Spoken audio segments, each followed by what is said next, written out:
অসুবিধা হয়। এই কাজগুলো কিন্তু আমাদের এই যে পানি অপসারণ যদি হয় দ্রুত, তখন মানে গুরু এবং আমন এই দিকগুলো যদি আমাদের নিশ্চিত হবে।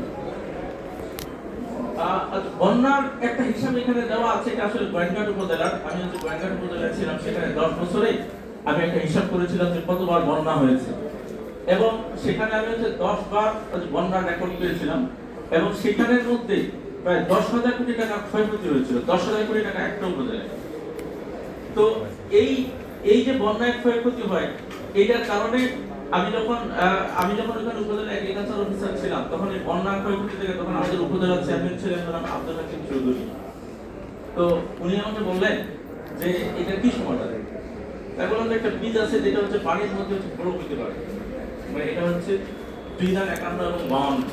তো উনি হচ্ছে উপজেলা পরিষদ থেকে আমাকে 8 লাখ টাকা দিলেন, যে আপনি কোন কোন জায়গায় বন্যা হয় সেই জায়গায় এই 2,51 এবং 52 বীজ দেন। আমরা 130টা গ্রামে এই 2,51 এবং 52 বীজ দিয়েছি। মানে এখানে আমাদের হচ্ছে গোয়েন্দাটের উপজেলা এগ্রিকালচার অফিসার আছে, যেটা এখন হচ্ছে গোয়েন্দাটের লিডিং ভ্যারাইটি। তো আমরা ছোট একটা উদ্যোগ একটা উপজেলার ব্যাপক পরিবর্তন নিয়ে আসতে পারি। আমরা যদি উপজেলা পরিষদের থেকে যদি কিছু কিছু উদ্যোগ এভাবে নিতে পারি, তাহলে আমাদের অনেক ছোট ছোট সমস্যার সমাধান করতে পারবো। তো বন্যা এটা একটা বিরাট সমস্যা এখনো কানাইঘাট, জকিগঞ্জ এবং আমাদের যে আছে চৈতা, গোয়েন্দাট, এগুলোর জন্য হচ্ছে বন্যা মানে এটা খুব ইম্পর্টেন্ট একটা সমস্যা। আমাদের উপজেলা পরিষদ থেকে যদি আমরা যদি কিছু কিছু ফান্ড এখানে পাই, তাহলে কিন্তু আমরা এটা সমাধান করতে পারবো। এইখানের মধ্যে একটু স্যার যেটা দেখাইতে চাচ্ছি, একটু দেখেন যে আমাদের এই যে লাল করা মে থেকে সেপ্টেম্বর, এটা হচ্ছে বন্যার সিজন, এবং হচ্ছে নভেম্বর থেকে মে পর্যন্ত, মে 15 তারিখ পর্যন্ত যদি আমাদের যদি মে যদি হচ্ছে 15 তারিখের মধ্যে যদি আমরা যদি মে মাসের মধ্যে যদি আমরা ধান কাটতে না পারি, আমাদের কিন্তু পুরো অনিশ্চিত। আউশটা টোটাল হচ্ছে বন্যার মধ্যেই থাকে। রূপামন এটা কাটতে কাটতে চলে যায় হলো আচ্ছা নভেম্বর যদি চলে যায়, তাহলে আমরা অন্য যে আমাদের আছে রবি সিজন আছে, এগুলো করতে পারি না। সরিষা, ভুট্টা, এই ফসলগুলো করা যায় না, কারণ তখন হচ্ছে মাটি শুকায় যায়।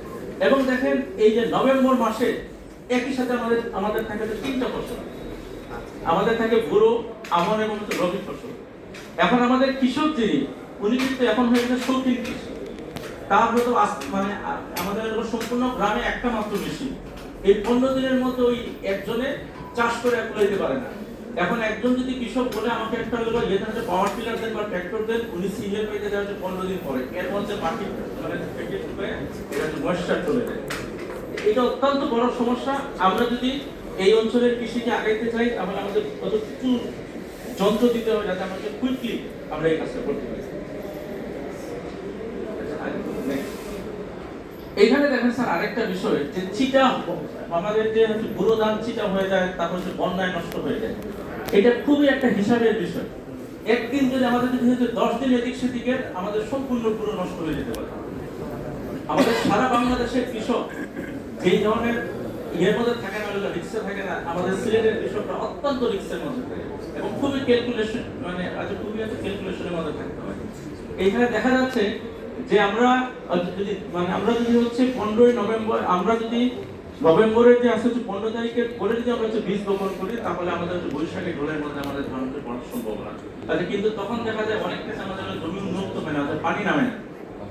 তো এই জন্য আমাদের খাল খননের যে প্ল্যানটা, এটা অত্যন্ত গুরুত্বপূর্ণ, যে আমাদের যেখানে আবাদ করে গুরু আবাদ করে সেটা যাতে দ্রুত খাল খনন করা যায়, তাহলে কিন্তু আমাদের ইয়ে নামে ভালো পানি একটু ইয়েতে নামবে, দ্রুত নামবে, এবং তখন আমাদের গুরুটা নিশ্চিত সামনে। এখন আচ্ছা পানির একটা হিসাব আমরা এখানে দিয়েছি, যে সিলেটের কোথায় 105টা হাওর আছে, 299টা বিল আছে, এই সবগুলা বিল আমাদের পানির উৎস, এখানে সবসময় পানি থাকে। এইখান থেকে আমাদের যে কৃষকদের আমরা সেচ দিতে পারি, এবং এটা যদি অন্যান্য হিসাব করলেও আমাদের মানে আমাদের যে অঞ্চলের অন্যান্য জেলাতে একটা হিসাব আছে। এখানে নদী আছে 38টা এবং আন্তঃসীমান্ত নদী আছে 5টা। এটাও কিন্তু আমাদের একটা বিরাট পানির উৎস। এইখানের মধ্যে একটা বিষয় স্যার, এই যে 38টা নদী আছে, এইগুলা হচ্ছে কোনোটার উপরে আমাদের কোনো ইরিগেশন স্ট্রাকচার নেই। সারা বাংলাদেশের প্রত্যেকটা জায়গায় এগুলোর উপরে হচ্ছে নদীগুলোর উপরে বিভিন্ন ধরনের ইরিগেশন আছে। একটাই মাত্র উদ্যোগ আছে এই হচ্ছে বিভাগে, এটা হলো হচ্ছে মরু ব্যারেজ, শহীদ প্রেসিডেন্ট জিয়াউর রহমান একটা করেছিলেন। এছাড়া এই বিভাগে আর কোনো হচ্ছে অর্গানাইজড ইরিগেশন স্ট্রাকচার নেই।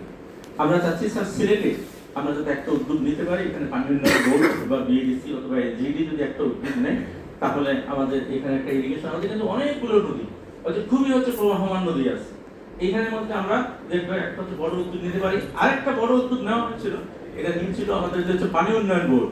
এই যে দেখেন স্যার, এটা হলো রহিমপুর পাম্প হাউস, এটা তারা করেছে প্রায় 34 কোটি টাকা খরচ করে। ইন্ডিয়া সেখানে একটা ভেটো দিয়েছে, এখন এটা চালু করা যাচ্ছে না। আমাদের জকিগঞ্জে আমাদের এই মানে আর হচ্ছে কোথাও কোনো ইরিগেশন স্ট্রাকচার নেই। এরকম আমাদের অনেক নদী আছে, আমাদের উপর দিয়ে অনেক পানি যায়, কিন্তু এগুলো ব্যবহারের কোনো উপযুক্ত রাস্তা নাই। এই জন্য স্যার আজকে আমাদের যে চ্যালেঞ্জটা, এটাই আমাদের চ্যালেঞ্জ। আমাদের পানির উৎস অনেক, কিন্তু আমরা মানে এগুলো হচ্ছে কাজে লাগাতে পারছি না। এখানে স্যার একটা বিষয় আমরা এখানে দেখতে পাচ্ছি যে রংপুর বিভাগের হচ্ছে কৃষিতে হেক্টর প্রতি সরকারের বরাদ্দ সিলেটের প্রায় 3 গুণ। আপনি স্যার আমাদের হচ্ছে মাননীয় প্রধানমন্ত্রীর সামনে বলেছিলেন যে সিলেট বৈষম্যের শিকার। তার একটা স্যার উদাহরণ, এটা ওয়ার্ল্ড ব্যাংকের প্রতিবেদন যে মানে সিলেটে হচ্ছে কৃষিতে সবচেয়ে কম বরাদ্দের একটা উদাহরণ রয়েছে।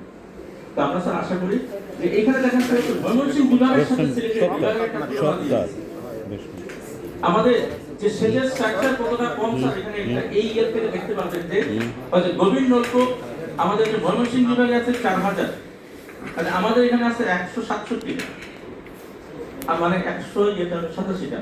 আচ্ছা, টোটাল ইরিগেশন এরিয়া আমাদের প্রায় 61%, আর হলো এতে আছে যে ময়মনসিংহ আছে যে 91%। জাস্ট একটা রিজিয়নের সাথে একটা তুলনা দেখা যাচ্ছে, এটা সকল রিজিয়নের সাথে আমাদের এই জায়গায় পার্থক্য। আমরা হচ্ছে কিছুতে কেন পিছনে, এটা হচ্ছে এটার কারণ।